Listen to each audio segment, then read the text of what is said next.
submitting a bunch of blank pages. If I had only learned that in college with term papers, here's your term paper. All the pages are blank. All right, in the meantime, you might have heard once or twice on this show that Donald Trump is now officially a candidate for President of the United States. Take a look. Our country is in serious trouble. We don't have victories anymore. We used to have victories, but we don't have them. When was the last time anybody saw us beating, let's say, China in a trade deal? They kill us. All right, to my buddy and business chief executive, Craig Smith, on what he makes of a Donald Trump presidential run. What do you think, Craig? Well, the announcement was classic Trump, Neil.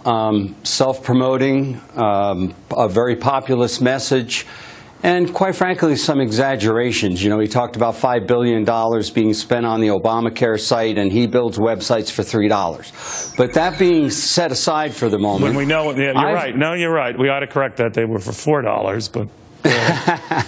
But you know, in all fairness, you and I have talked about this before, Neil. I'd love to see a businessman who understands leadership be able to take the helm and lead this nation. I disagree with Donald on one thing.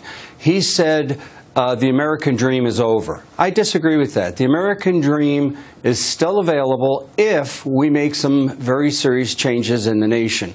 And if you go through the list of what he talked about, it was very populist, Neil. You know, he wants to build a wall in Mexico. He's not going to let China rip us off anymore. He's pro-Second Amendment. He's anti-Common Core, which I think had some shades of, you know, taking a hit on Jeb Bush, because he's the leader right now.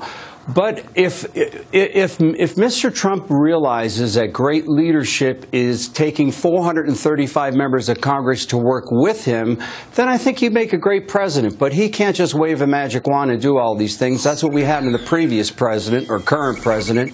And that's not how our system works, Neil. All right. Well, watch very closely, my friend. Craig, thank you very much. Let us know when you want to run. That would be an interesting race. All right. Thank you.